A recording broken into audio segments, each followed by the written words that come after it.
दोस्तों नमस्कार। स्वागत है आपका अपना स्टडी चैनल लर्निंग जीएस वाला में। दोस्तों आज हम अध्याय 5 चैप्टर 5 गांव का प्रशासन यानी कि एडमिनिस्ट्रेशन ऑफ विलेज को कंप्लीट करेंगे। और यह चैप्टर एनसीईआरटी क्लास 6 सामाजिक एवं राजनीतिक जीवन यानी कि पॉलिटिकल राज व्यवस्था का है। तो चलिए वीडियो को शुरू करते हैं। चैनल पर आगे बढ़ने से पहले आपसे निवेदन है कि यदि आप चैनल पर नए हैं तो चैनल को सब्सक्राइब कर लें ताकि लेटेस्ट नोटिफिकेशन आपको मिलता रहे। इससे पहले हम बताना चाहेंगे कि एनसीईआरटी क्लास 6, 7, 8 के संपूर्ण ज्योग्राफी यानी कि भूगोल और 6, 7, 8 के संपूर्ण हिस्टोरी यानी कि इतिहास के सभी चैप्टर हमारे चैनल पर उपलब्ध हैं। आप प्ले लिस्ट में जा करके जो भी सीटेट एवं जीके जीएस की एक बेहतरीन तैयारी करना चाहते हैं तो आप स्टडी कर सकते हैं और एक मजबूत तैयारी अपना बना सकते हैं। चलिए शुरू करते हैं। अध्याय 5 गांव का प्रशासन। भारत में 6 लाख से अधिक गांव हैं। भारत में 6 लाख से अधिक गांव हैं। तो यहां से ही एक प्रश्न पूछता है कि भारत में कितने लाख गांव हैं। तो भारत में 6 लाख एवं यानी कि 6 लाख से अधिक गांव हैं। उनकी पानी, बिजली, सड़क आदि की जरूरतों को पूरा करना कोई आसान काम नहीं है। इसके अलावा जमीन के दस्तावेजों का रख रखाव करना पड़ता है और आपसी विवादों को भी निपटाने की जरूरत पड़ती है। इन सब की व्यवस्था के लिए गांव का प्रशासनिक ढांचा होता है। इस पाठ में हम 2 ग्रामीण प्रशासनिक अधिकारियों के काम के बारे में थोड़ा विस्तार से पढ़ेंगे। ये देखिए गांव का प्रशासन। ये जमीन अपने खेत में मिल, यहां से चैप्टर शुरू होता है। गांव में झगड़ा। गांव में 2 लोगों में या कई लोगों में आपसी विवाद होता है तो कैसे उसका निपटारा होता है, कारण क्या होता है, इसके बारे में हम लोग समझते हैं। मोहन एक किसान है। मोहन एक किसान है किसी गांव का। उसके परिवार के पास थोड़ी सी खेतिहर जमीन है जिस पर वह कई सालों से खेती कर रहा है। उसके खेत से लगा हुआ ही रघु का खेत है। एक दूसरा व्यक्ति रघु है। तो मोहन के खेत से लगा हुआ यानी कि सटा हुआ रघु का खेत है। दोनों के खेत एक छोटी सी मेड़ से अलग होते हैं। एक सुबह मोहन ने देखा कि रघु ने मेड़ को थोड़ा आगे बढ़ा लिया था। ऐसा करके उसने मोहन की कुछ जमीन अपने खेत में मिला ली और अपने खेत का आकार बढ़ा लिया। मोहन को बहुत गुस्सा आया मगर वह थोड़ा डरा हुआ भी था। रघु के परिवार के पास बहुत जमीन थी और इसके अलावा उसके ताऊ गांव के सरपंच थे। जो मोहन के ताऊ थे वे गांव के सरपंच भी थे। फिर भी मोहन ने हिम्मत जुटाई और रघु के घर पहुंच गया। दोनों के बीच कहासुनी हुई। रघु ने तो मानने से ही इनकार कर दिया कि उसने मेड़ को आगे बढ़ाया था। थोड़ी ही देर में झगड़ा शुरू हो गया।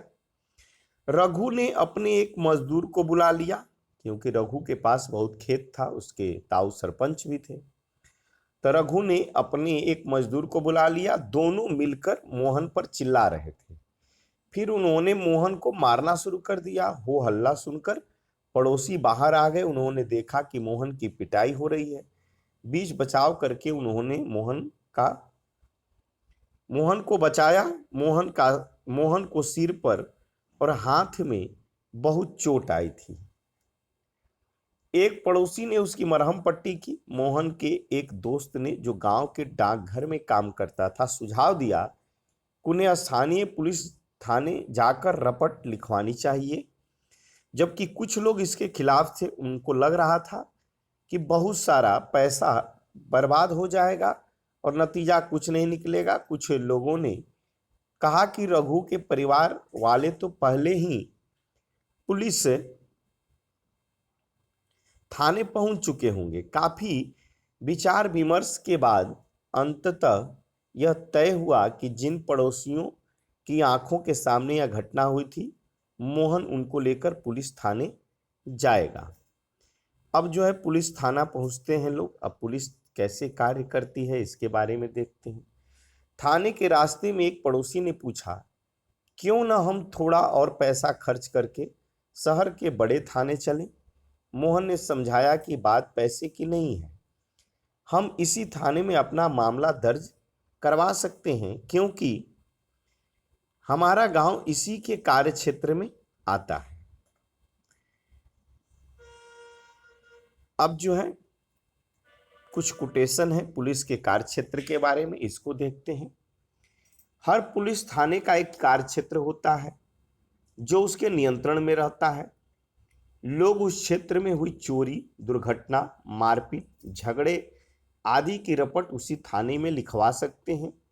यह वहां के थानेदार की जिम्मेदारी होती है कि वह लोगों से घटना के बारे में पूछताछ करे, जांच पड़ताल करे और अपने क्षेत्र के अंदर के मामलों पर कार्रवाई करे। ये पुलिस, हर थाना जो होता है उसका अपना क्षेत्र होता है और उस क्षेत्र के अंतर्गत जो उसके ग्राम आते हैं उस ग्राम के शिकायतों को वह दर्ज करता है और कार्रवाई करता है। अगर आपके घर में चोरी हो जाती है तो आप किस थाने में जाकर अपनी शिकायत दर्ज करवाएंगे, ये प्रश्न है। तो नज़दीकी थाना जो आपके गांव पर नियंत्रण रखता है वहीं जाएंगे। ये प्रश्न है। मोहन और रघु के बीच में किस बात को विवाद हुआ, मोहन रघु से झगड़ा क्यों हुआ, इस तरह से। अब पुलिस थाने में होने वाला काम, अब पुलिस थाने में जब आप जाते हैं तो वहाँ क्या होता है इसको देखते हैं। जब सब लोग पुलिस थाने पहुंचे तो मोहन थानेदार के पास गया और उसे पूरा मामला बताया। उसने यह भी बताया कि वह अपनी शिकायत लिखित रूप में देना चाहता है। मोहन लिखित रूप में शिकायत देना चाहता है। थानेदार ने बड़ी बेरुखी से कहा कि उसके पास छोटी छोटी शिकायतों की जांच पड़ताल का समय नहीं है। मोहन ने अपने घाव भी दिखाए लेकिन थानेदार पर कोई असर नहीं हुआ। मोहन हैरान था कि उसकी शिकायत आखिर दर्ज क्यों नहीं की जा रही है। मोहन बाहर गया और अपने पड़ोसियों को बुलाकर अंदर ले आया। पड़ोसियों ने थानेदार को समझाया कि मोहन को उनकी आंखों के सामने पीटा गया है। अगर वे उसे न बचाते तो उसे बहुत ही गंभीर चोटें आती। उन्होंने मामला दर्ज करने पर जोर दिया। अंततः थानेदार जो है अब राजी हो गया, मामला दर्ज करने के लिए वह राजी हो गया। उसने मोहन को अपनी शिकायत लिखकर देने को कहा। थानेदार ने वायदा किया कि अगले दिन एक हवलदार घटना की जांच पड़ताल के लिए उनके यहाँ पहुंचेगा। अब क्या होता है, इससे जो है राजस्व विभाग का काम, इससे देखते हैं। पुलिस थाने में जो भी हुआ उसे एक नाटक के रूप में दिखाइए ताकि लोगों में यह बात जागरूकता हो कि कैसे पुलिस थाना काम करती है।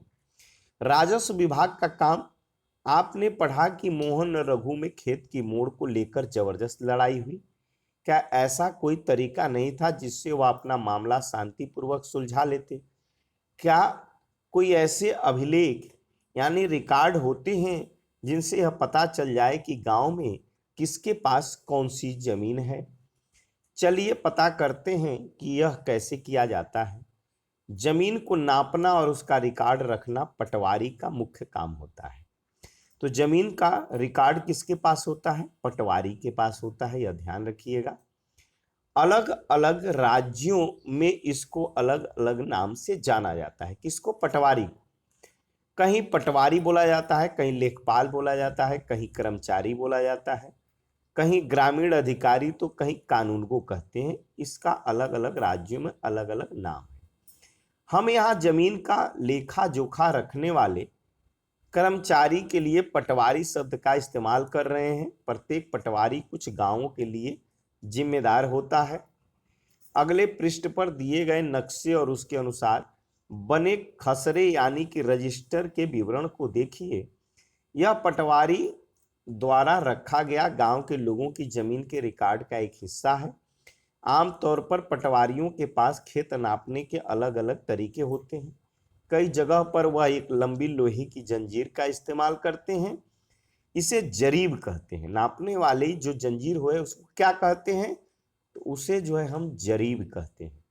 ऊपर दी गई कहानी में पटवारी मोहन और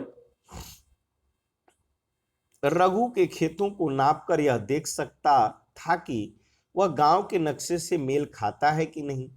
अगर वह नक्शे से मेल नहीं खाता तो उसको पता चल जाता कि मेड़ खिसकाकर खेत की सीमा बदली गई है। ये देखिए लिखित जो है। पटवारी किसानों से भूमि कर भी इकट्ठा करता है।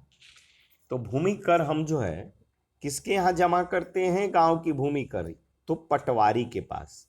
किसान अपनी भूमि का कर किसको देता है? पटवारी को।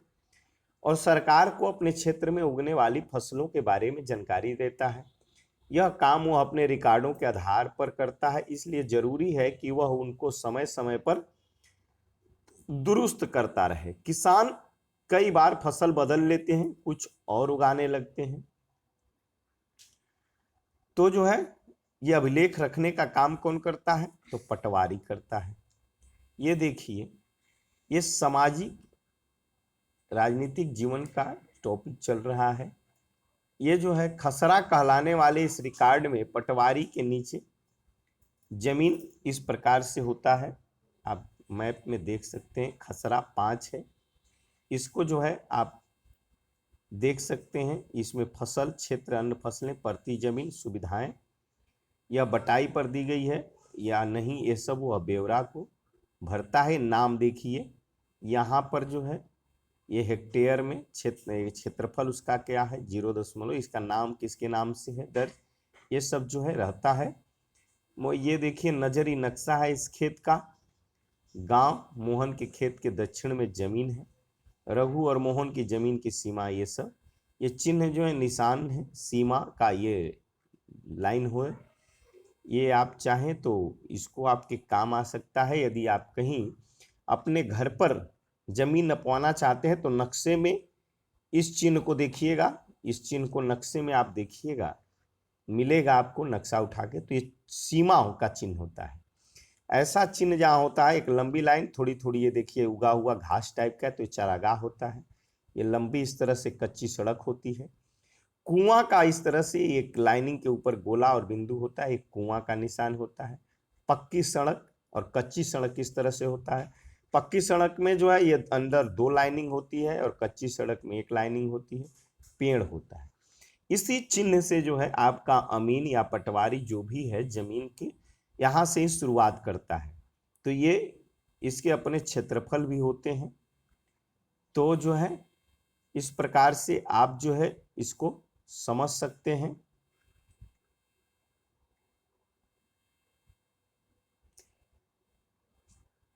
अब देखिए तो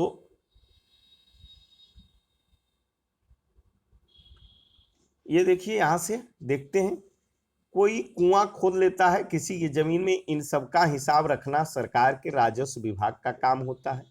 इस विभाग के वरिष्ठ लोग इस काम का निरीक्षण करते हैं। भारत के सभी राज्य जिलों में बटे हुए हैं। राज्य क्या है? राज्य किसमें बटे हैं? जिलों में। जमीन से जुड़े मामलों की व्यवस्था के लिए इन जिलों को और भी छोटे छोटे खंडों में बांटा जाता है। जिले के उपखंडों के कई नाम हैं, तहसील, तालुका इत्यादि। सबसे ऊपर जिला अधिकारी होता है। जिले में सबसे ऊपर कौन होता है? जिला अधिकारी। और उसके नीचे जो होता है वह तहसीलदार होता है। उन्हें विभिन्न मामलों को निपटाना होता है। वे पटवारी के काम का निरीक्षण करते हैं। पटवारी के काम का निरीक्षण कौन करता है? तहसीलदार करता है। और यह सुनिश्चित करते हैं कि रिकॉर्ड सही ढंग से रखे जाएं और राजस्व विभिन्न तरह के जो कर होते हैं इकट्ठा होते रहे। वे यह भी देखते हैं कि किसानों को अपने रिकॉर्ड की नकल आसानी से मिल जाए। वे विद्यार्थियों को जरूरत पड़ने पर जाति प्रमाण पत्र आदि में जारी करते हैं। तहसीलदार के दफ्तर में जमीन से जुड़े विवाद के मामले सुने जाते हैं। तो जमीन से जुड़े विवाद के मामले तहसीलदार के यहाँ सुने जाते हैं। ये देखिए एक नया कानून हिंदू अधिनियम धारा 2005। तो किताब में दिया है तो प्रश्न पूछ सकता है कि हिंदू अधिनियम की धारा कब बना, कब यह अधिनियमित हुआ, तो 2005 में। हिंदू अधिनियम कब बना, 2005 में। जब हम उन किसानों के बारे में सोचते हैं कि उनके पास जमीन है तो आमतौर पर हमारे ध्यान में पुरुष होते हैं। महिलाओं की हैसियत खेतों के काम में एक मददगार भर की मानी जाती है। उनके बारे में जमीन के मालिक के रूप में कभी नहीं सोचा जाता। अभी तक कई राज्यों में हिंदू औरतों को परिवार की जमीन में हिस्सा नहीं मिलता था। पिता की मृत्यु के बाद जमीन बेटों में बांट दी जाती है। हाल ही में यह कानून जो है बदल गया है।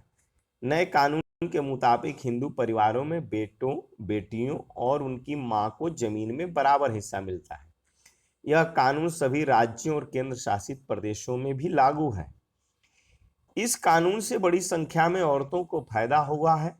उदाहरण के लिए सुधा एक खेतिहर परिवार की सबसे बड़ी बेटी है। वह शादीशुदा है और पास के गांव में रहती है।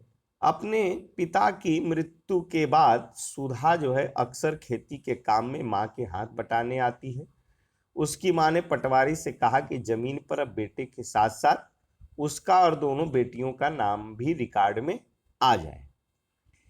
ये जो है सुधा की मां बड़े आत्मविश्वास के साथ छोटे बेटे और बेटी की मदद से खेती का काम संभालती है। सुधा भी इस निश्चिंतता में जी रही है कि जरूरत पड़ने पर वह अपने हिस्से की जमीन से काम चला सकती है। अब देखिए, ये एक कविता है, इसको हम लोग जो है देख लेते हैं। ये कविता एक बिटिया की चाह, कविता का शीर्षक है एक बिटिया की चाह। विरासत में मिला यह घर, पापा को अपने पिता से यही घर मिलेगा। विरासत में मिला यह घर, पापा को अपने पिता से यही घर मिलेगा। मेरे भैया को मेरे पिता से, पर मैं और मेरी माँ हमारा क्या। बता दिया गया है मुझे पिता के घर में हिस्से की बात, औरतें नहीं किया करती।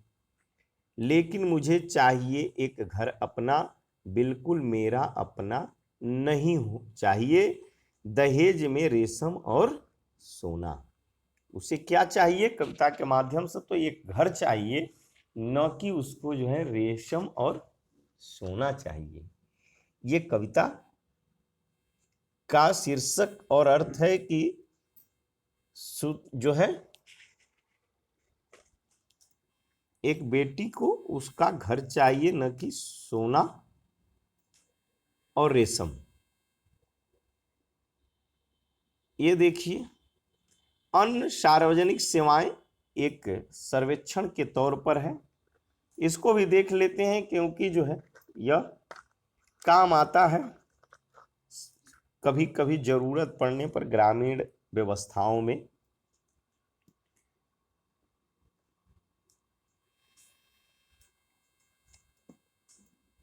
इस पाठ में हमने सरकार के कुछ प्रशासनिक कार्यों के बारे में पढ़ा, खासकर ग्रामीण क्षेत्र के संदर्भ में।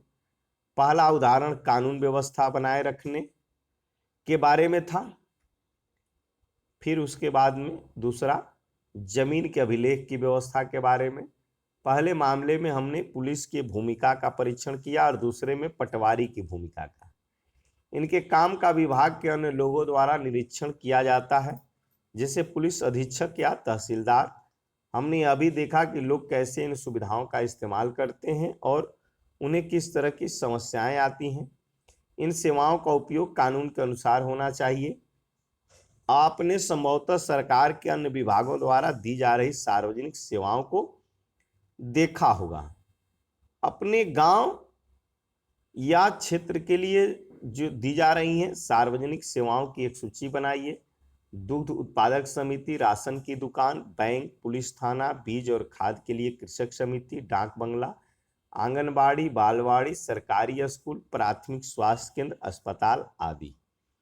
3 सार्वजनिक सेवाओं पर जानकारी इकट्ठा कीजिए और अपनी अध्यापिका के साथ चर्चा कीजिए। ये सब जो चीजें हैं